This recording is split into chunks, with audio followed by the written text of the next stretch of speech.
All right, let's jump in. Welcome to the Voron 350 build. This is all your tech 3D printing, and I'm kind of excited. This is the been waiting for a few months for this. It's the Voron 350 millimeter build. This is an LDO kit supplied by Matter Hackers. So first of all, big shout out to Matter Hackers. I obviously couldn't do this without their sponsorship and their help putting all this together. Now, let's start at the beginning. A Voron kit, if you're new to 3D printing or maybe you haven't heard about Vorons before, Vorons are CoreXY printers, which means that you essentially the print head is able to move in both the X and Y axis, and then the build plate actually moves up and down along the Z. Now this differs compared to something like an i3 printer like the Prusa Mark 3S behind me, because in that the build plate actually moves along the Y axis, the print head only moves across the x-axis, and then of course it moves up and down as well along the z. The benefits of something like this, if you've heard a lot about the bamboo printers, for example, the bamboo carbon from Bamboo Labs, it's a CoreXY printer, and so they're able to print almost in a lot of times up to 10 times faster than kind of a slinger like this thing back here. So there are a lot of really big benefits to these. This one is the 350 build, and so it's also a very large build plate. And I've got the build plate right back here. I'll go ahead and pull that out to give you an idea of scale. All right, so we've got the build plate for the Voron 350, and then let's go ahead and pull the one off of our Prusa. So there you go. That's the difference. So this is going to be, I'm so excited about this. It's huge. The cool thing is, when you're 3D printing something like Iron Man back here, we had to do a lot of slicing of the models to break them down into smaller chunks so that we could print them on this. And as a result, when it comes time to actually assemble everything, we had to do a lot of gluing. When you have to do gluing, you've got a lot of post-processing, sanding, filling, all that stuff. So it just makes the process a lot longer. And also, this took probably 6 weeks for us to print. I think I could do the same thing in maybe just a couple weeks on the Voron. So I'm really looking forward to testing out some bigger builds and some bigger prints, and just sort of seeing how that goes. Now, this is the LDO motors kit. And so LDO, we should start at the beginning. So with Voron, Voron was put together by a group of engineers. They wanted to create a new type of 3D printer that was very fast, efficient, affordable. And so they got together as a group and they kind of came up with this open source idea. That's the Voron. The 2.4 is the revision. So this is revision 2.4. And then all these other companies started putting together the parts, the actual kit that you need in order to build one of these. And so LDO is one of the companies. And at least from the research I've done, LDO is one of the best companies, if not the best, for putting these kits together. So that's the kit that we've got. Now this is also highly customizable. So you get to not only pick the colors and all those fun things, but also the hot end, the extruder, the nozzles, all that stuff. So I ended up, after a whole bunch of research, I went with the Fadis Rapido. So that's the hot end that we're going to be using. We've got the Revo from E3D. This is going to be the heat core and the nozzles. And I like these because they're quick to change out. So I'm really looking forward to that. Because if you watched my last video, I spent a day rebuilding the hot end on my Prusa after doing a simple nozzle swap. So hopefully that alleviates some of that. And then for the extruder, which is this is what actually grips onto the filament and passes it through the hot end, we're going with the Bondtech LGX Lite. So I'm really looking forward to this. This has a really large contact surface area with these gears, these two large Bondtech gears here. And so that's going to be really nice when we're printing something like a flexible material like TPU. It's also nice because the Voron, since it's able to print at such high speeds, having that large contact surface area with the filament is a big deal. So it's going to be able to grip onto it. And that's going to make a world of difference. Now there's I've got the instructions over here on the laptop, so we're gonna kind of go ahead and bust this thing open. One thing, someone in the comments wants to remind me that I set this wire, this cable over here on the speaker. I'm sure in 2 or 3 days when I'm done actually building this and I'm looking for that cable, I won't be able to find it. So shout out, thank you. Uh, now on the instructions, so I love the first page of the instructions, and so I'm going to read it out. Before you begin your journey, a word of caution. In the comfort of your own home, you're about to assemble a robot. This machine can maim, burn, and electrocute you if you're not careful. Please do not become the first Voron fatality. There's no special Reddit flair for that. Love that. Please read the entire manual before assembly. Yeah, well, I'm not going to do that, but word of caution, I probably should. So let's jump on into this thing. Now, the build for this, I think it's probably going to take a couple days overall. So we're going to split this up into chunks. And I've never built one of these before. The last printer I built was my Prusa Mark 3S back here. I built it from scratch. I think it's important to build your own printers, especially if you're new to the hobby, because you're going to learn so much about how all the components work. And then when you do something stupid, like you break a nozzle off in the hot end when you're swapping it out, you'll know how to actually fix it, and you'll know what those parts are that you broke and need to repair. So big thing to do is always to build your own printers. So this is going to be one of the other things I should mention too. We have some parts from West 3D. So you buy this kit from LDO Motors. You get kind of all the other pieces, the hot end, all that, but you also have to have all of the 3D printed pieces for this. And there are a ton. And they're printed out of ABS. You can see it's a lot. And so West 3D, I think it was about $100, $120. They'll print it all for you and send it to you instead of you having to actually print all the ABS. And if you've ever worked with ABS before, it's really hard to do on a non-enclosed printer because the air around the ABS needs to be hot in order for it to print well. So yeah, I took the easy route with that one, but you know, that's how it goes sometimes. All right, let's bust this thing open. I'm gonna have so much trash. There is a mountain, a literal mountain of cardboard from this packaging. So my trash company is gonna be busy. All right, so this is the frame kit. We're gonna go ahead and bust all this out. I hear today is a Super Bowl. Actually, I have no idea who's even playing. So I think later on we'll probably go to some friend's house, have some dinner. Maybe I'll catch the end of the game. I don't know. Let's see here. All right. Frame pieces are out. Now, of course, you have to individually wrap these, right? Ah, beautiful. Look at that. Now for the 3D printed bits, I went with two different colors. So we've got black is kind of the standard color, and then there's also blue. Should be nice little contrast, I think. So now the first thing you're gonna have to do is kind of line all this up size-wise.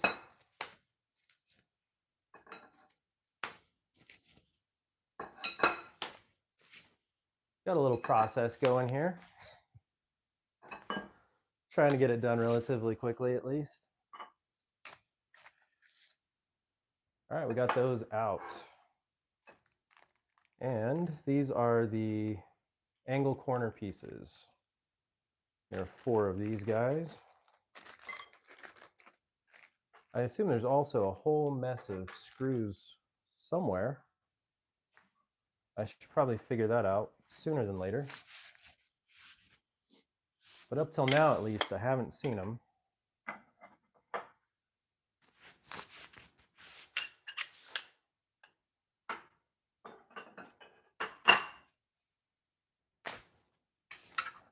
All right.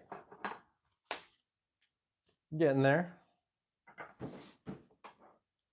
Blind joint basics. All right. The head of the BHCS is slid into the channel of another extrusion and securely fastened through the small access hole in the extrusion. This is going to be a whole thing, guys. Whole thing. All right. So I do need to actually find the screws and such that come with this. Power cord. We got the motors, power supply, linear rail kit. Some sort of other rails. Cable kit. Electronics.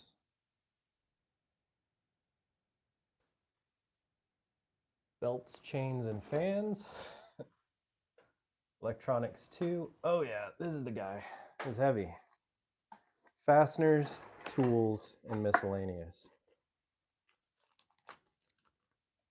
So this is kind of cool. It does come with pretty much all the tools that you need to assemble this. Now you're probably going to want a kit, you know, something like this that's a little bit more fleshed out, but this, you know, should have everything you need to get going. Some PETG. Oh man. Door handles, neodymium magnets. Oof. All right. That's the guy. That's the one we're looking for. Oh boy. I mean, this is a serious number of screws and fasteners.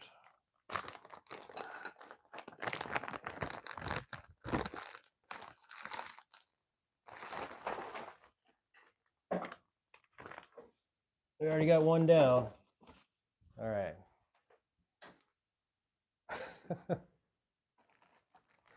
I'm never gonna find these.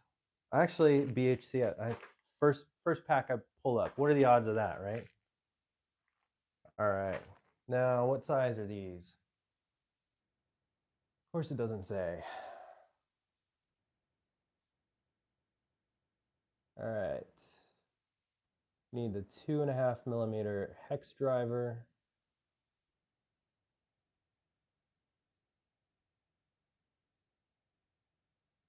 All right, I see what the frame's supposed to look like. It shows you the different extrusion lengths. So let's go ahead and sort these by that. Set all that over there.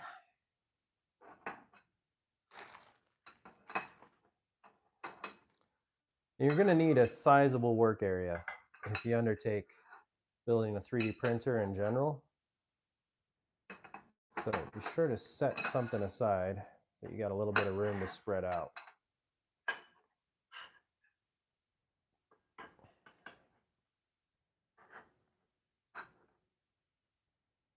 Oh, some of these are just slightly different size.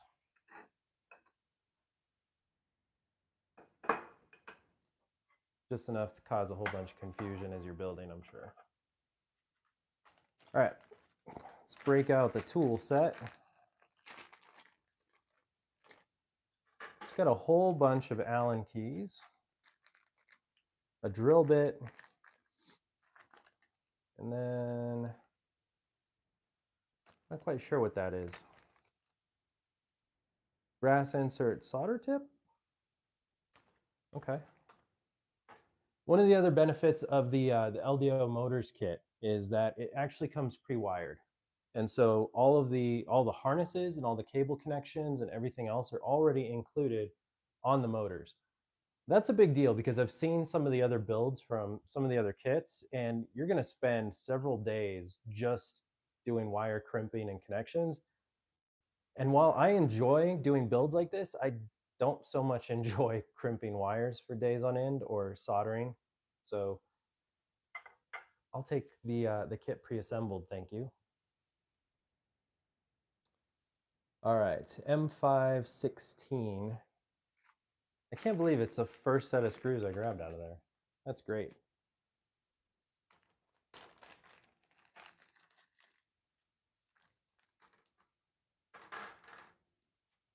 Okay, so this is kind of nice. It lays out the order in which you're going to actually use the extrusions. And it actually goes sort of the medium length, the long, the slightly shorter, and then the shortest. I'm a visual learner.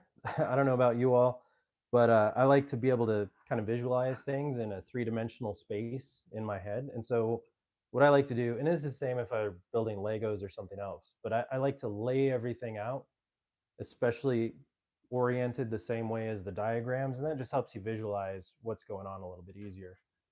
So with these extrusions, we're going to go ahead and it looks like start putting one of these M5 16 bolts or machine screws in each end.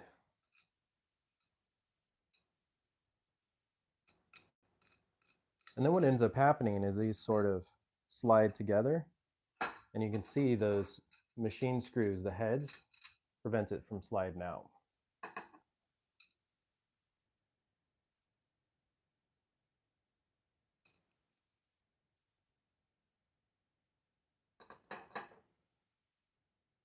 This is called a blind joint, evidently, the way this is set up. So we'll go ahead and get a couple of these going.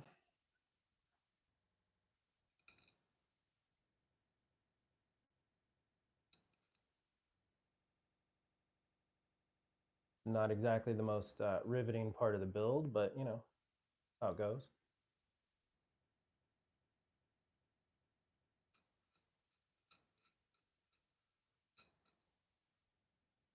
I'll go ahead and pull up the chat in case anybody has any questions about the build. I'm happy to answer them as I go. And if I don't know the answer, well, we'll learn it together. I'll find out.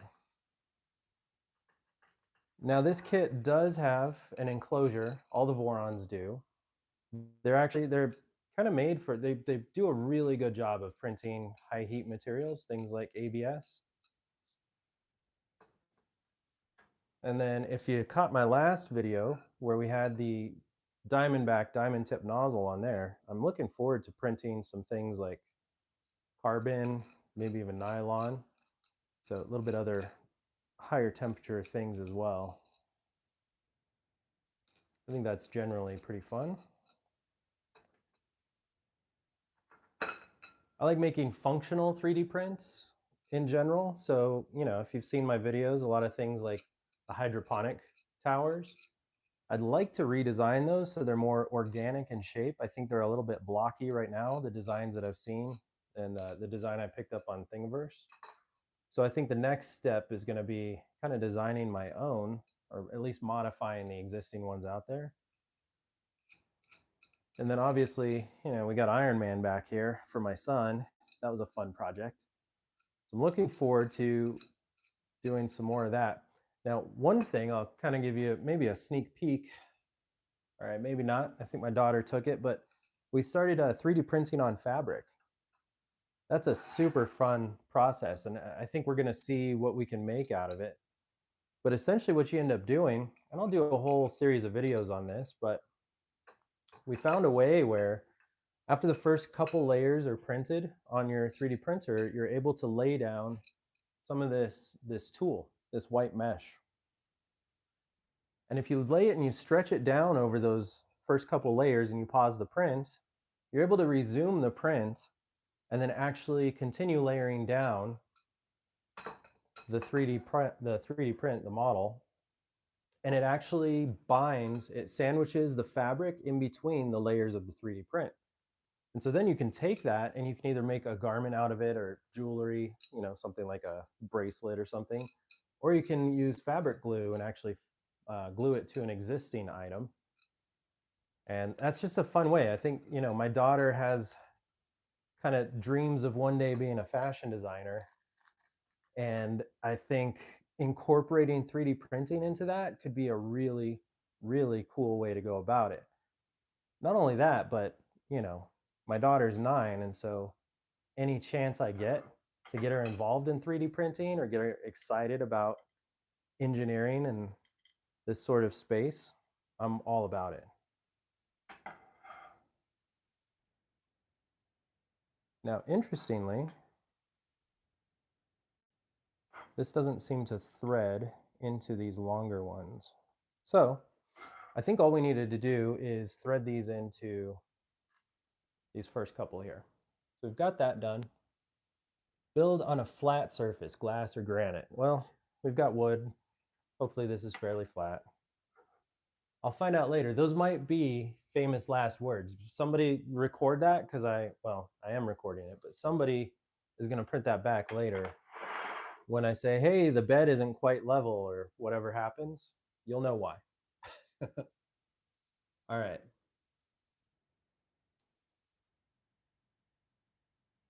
That makes sense. So what we're going to do is we take one of these long pieces, and we're going to take two of these, and we're going to make a corner. These are the A extrusion pieces. These are B.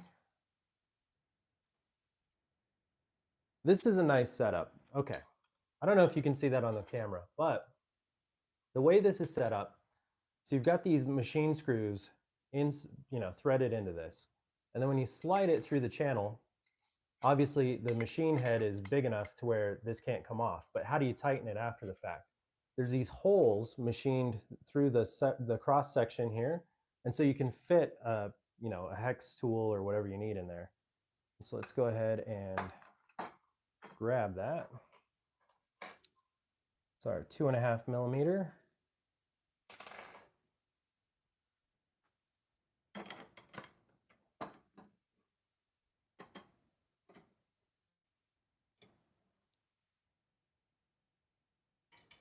All right.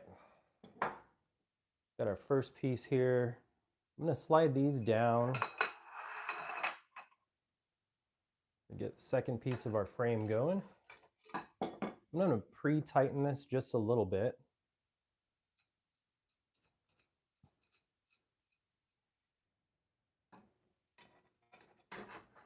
.3D printing is such a fun hobby. I think it's something that everyone should learn about. Additive manufacturing is going to be so impactful to the future. I think, when you look at all the technology that's shaping up around it with artificial intelligence and all of the advancements we have in all these fields and sort of merging them all together. I have a video where I talk about the possibility of us, having atomic replicators, kind of the sort of thing you saw in Star Trek. And I think that's a real possibility in the, not too distant future, at least within my kid's lifetime. Because if you think about it, additive manufacturing, the way it works, it's not that much different than what you would need technology-wise to actually make a replicator. Assembling something layer by layer with filament, really no different than it would be to assemble something layer by layer with individual atoms. So I think that's a cool idea. All right. We're only on page 15. I feel like we're cruising along. Probably not. All right, so we're going to need our next long piece. This should give us a good indication of scale here in a moment. We'll kind of see how big this whole thing is going to be.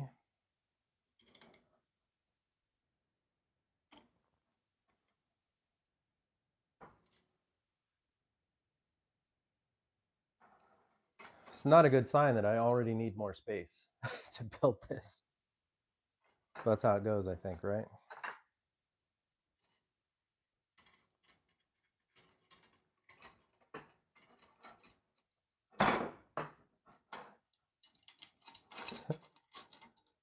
Almost need another hand.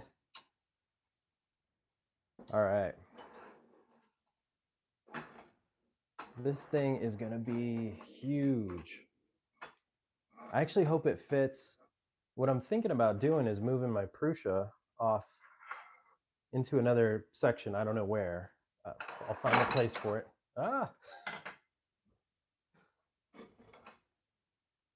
I'm gonna have to move some things around. I'm thinking about moving the Prusa, and I was gonna use that stand that it's on over here in the corner to kind of set this on. I hope it's big enough. This is a massive 3D printer.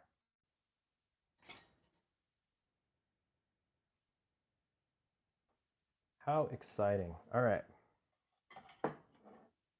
Drop another one of these vertical cross members in, get that tightened.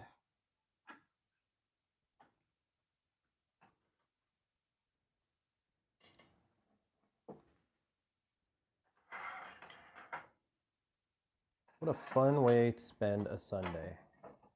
I don't know about you, but I love building stuff. It doesn't really matter what it is. There's just something really satisfying about being able to put something together yourself and kind of see something come out of this mountain of parts. Doesn't get much better than that. Right. Last corner, I have a feeling is going to be a little bit tricky.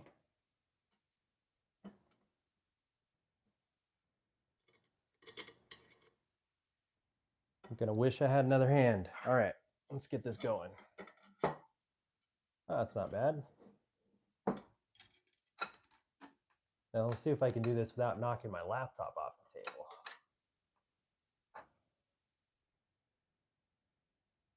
table. It'd be unfortunate for me, but probably pretty entertaining for everybody else. All right.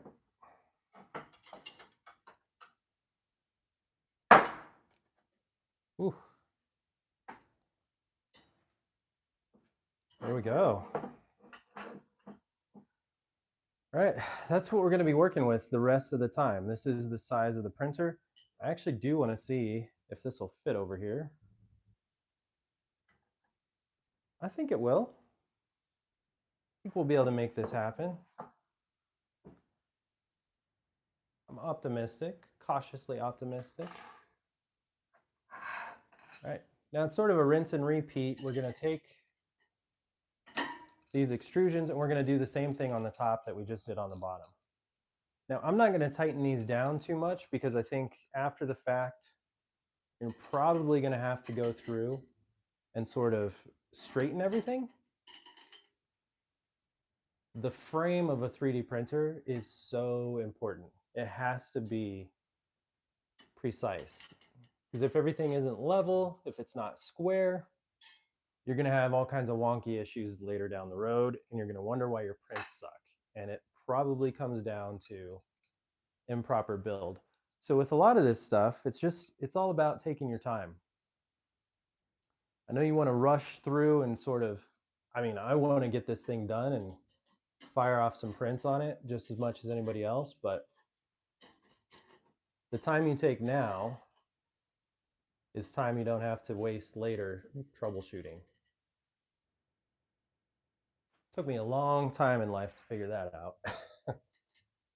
I used to be the kind of guy that would just sort of rush through these builds. But you end up putting in so much extra work that way. So I'd rather look at the diagram 4 or 5 times, make sure it makes sense in my head. If it doesn't, figure out why and what I can do about it.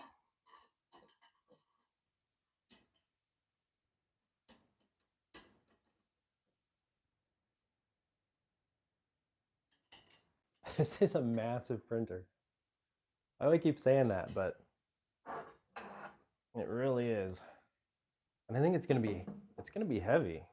I mean, once you get all the electronics and motors and everything else in here, this thing is gonna be not unchallenging to move around.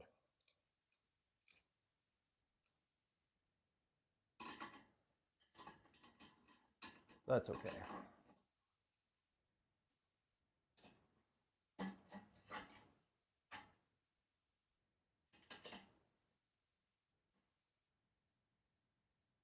We're cooking now. look at this guy. Woo, check that out.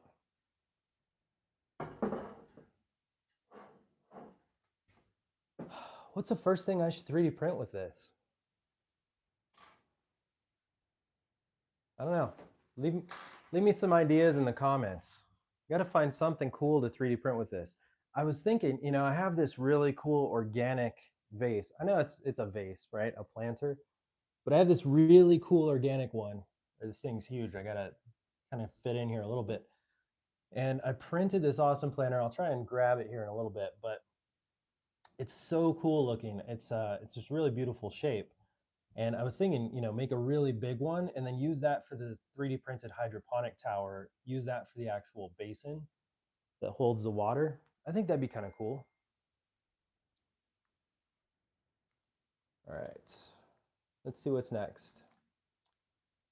M516 BCHS. So now we need the quarter brackets, and these are over here. We already found these earlier, which is great.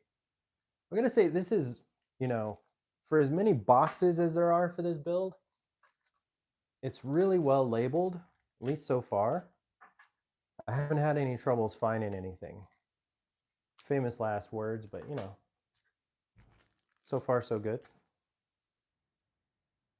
In a little bit, I think I'm going to need to move this out of the way. Let's go ahead and get that going now.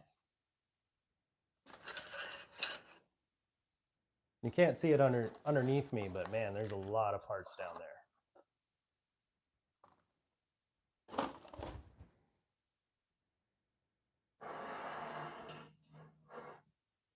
All right.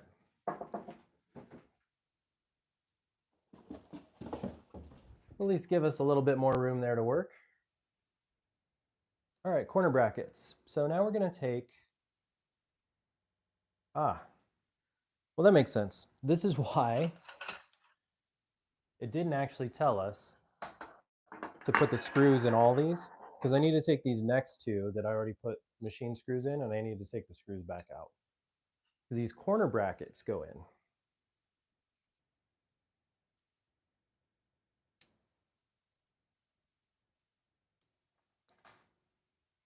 Now, there's also an option with this kit that I've seen where you can get CNC machined pieces. So instead of the 3D printed parts for like the corners and the frame and structure, you can actually get CNC machined bits, which kind of cool. It's a lot more expensive, but you know, I'm sure much tighter tolerances too. Although maybe not, I don't know. We'll see how West 3D did on my 3D printed ABS parts. I'm optimistic though, just taking a look at the quality in the box, they look really well done. And when I think about the number of parts in there, I mean, this kit must have, you know, 50, probably more than that, probably closer to 200 maybe 3D printed parts. And as I kind of think about the amount of time that would take me to print out of ABS, especially over there on the Prusa, it's worth the $100 or so or whatever it was to get those 3D printed. There are also other options. There's so if you don't want to pay that much for those 3D printed parts, or you can't print them yourself, there's a print it forward program that Voron put together, and it's where other makers, other people that have Voron printers, will actually print the extra pieces for you. And there's a certification process that you have to go through in order to get into it, so that they know that you're within certain tolerances and your print quality is high enough, which is cool. So that's another option. I think it probably takes a little bit longer to get those because, you know, it's some hobbyist is actually 3D printing this stuff for you. So there are the two rails. And this is what's going to support the build plate here in a little bit. Awesome. All right, we're cranking. Page 18.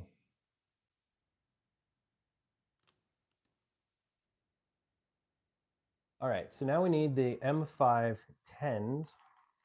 So I think we're done with these for a little bit. M510. So easy. All right, and then we're also going to need the M5 shims, M5 precision spacer. I believe that's probably them. I'm just going to have a quick look around.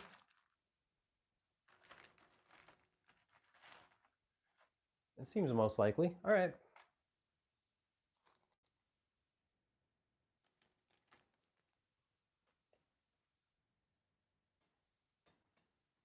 Now I'm going to tighten these down a little bit.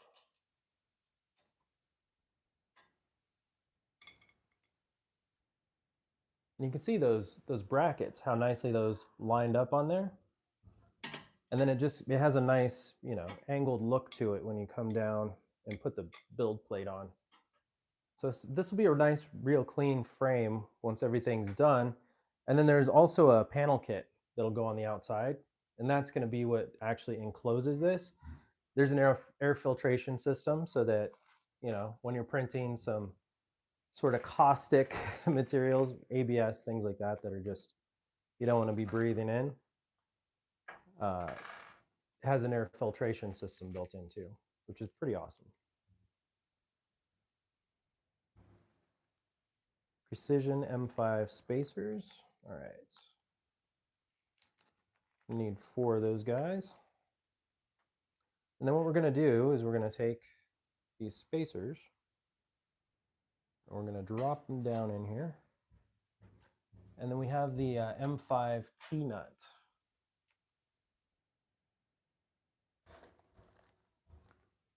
I have to find that M3 T-nut.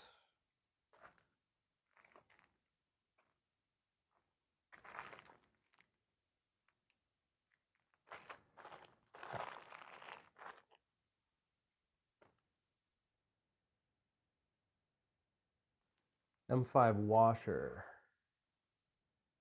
So here's one curious thing. In the instructions, it says M5 shim.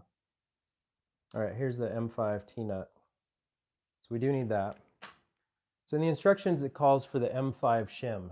Now, is that the M5 washer or the M5 precision spacer? Now, I think you would just need a washer for this rather than an actual, unless there's something called the M5 shim in here separately. So that might be one call out for these guys with the instructions. I just like consistency. If you're going to label a package with something, have it match the name that's in the instructions. It just makes it easier, because otherwise we're in a situation like this where I'm like, I'm going to hazard a guess that it's the actual washers that we're going to go with and not a precision shim, because to me a precision shim doesn't seem like something you would use right here. It seems like something for a more critical piece of the build. But I guess we'll find out later. All right, so we're going to take these T-nuts. T-nuts. All right, interesting name. There we go.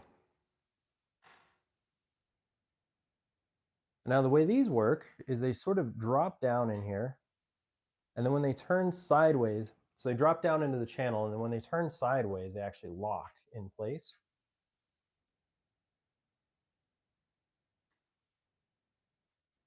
There we go. All right. So I'm going to pop this out, and I'm going to take this precision spacer off, and I'm just going to use a shim. Drop that down. Lose it on the floor. All right.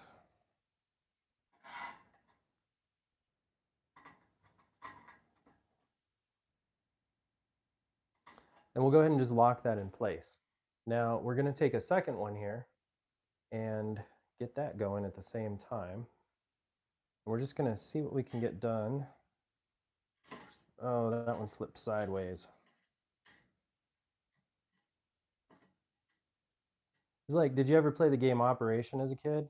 I mean, I just killed this guy if I was playing that game, but it's kind of fun. Got to sort of dig your hands in here a little bit. All right. There it goes, tightening down. Perfect. Rinse and repeat over here. So again, we're going to take T-nut, drop it down. If you can see those, as the name implies, they're just kind of shaped like a T. It drops it in the channel. We got our M5, we got our washer.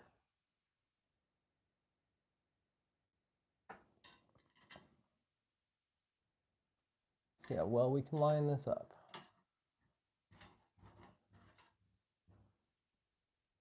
Boom. Cooking.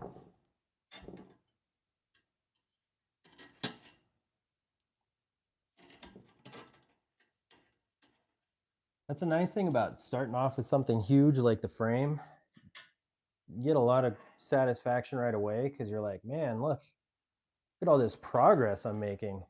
And then it all comes to a screeching halt once you get to things like the hot end. I'm going to go with the stealth burner setup.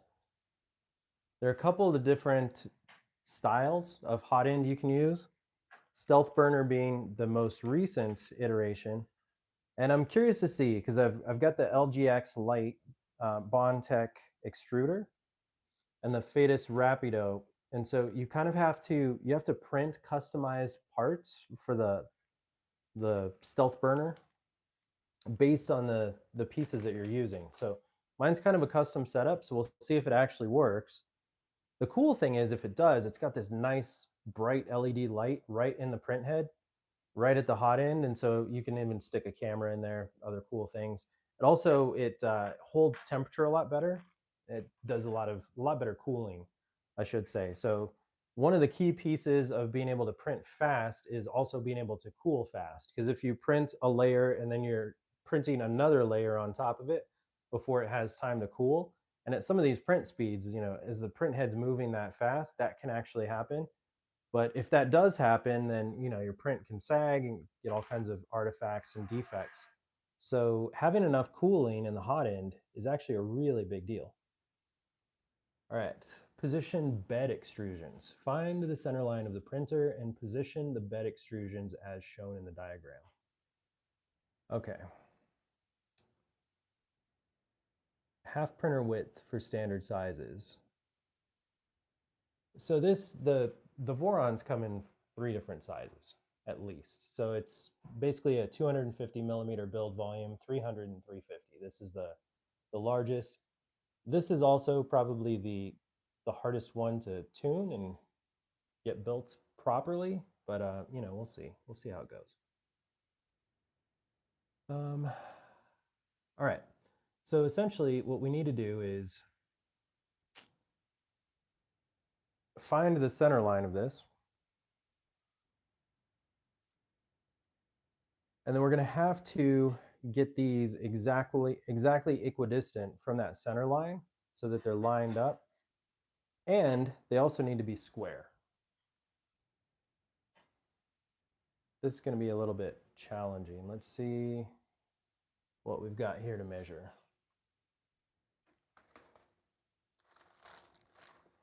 Be nice if there was some sort of jig with it. 205 millimeter, 255 millimeter. All right, half printer width.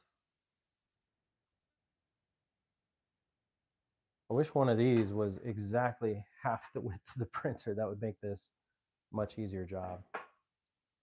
I do have a tape measure.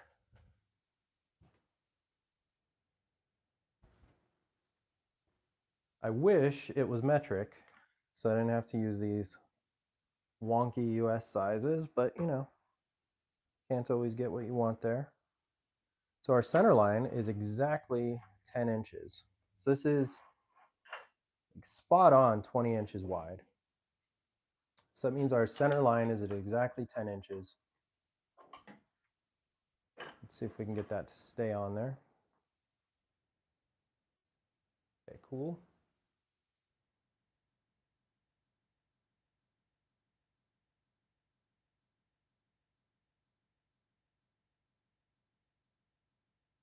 All right.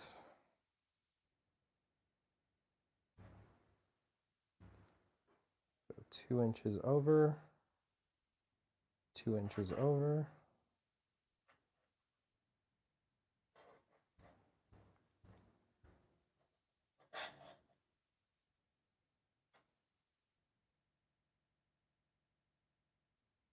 Okay, we're getting this measured out. We're making progress.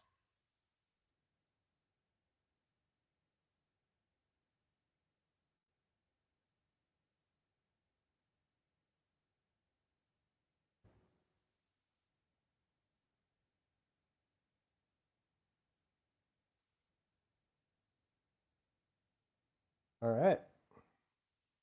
So from here, what we're going to do, we're going to tighten this down, make sure it's square. And that's going to be kind of the first piece of this build. So we're going to have a completed frame.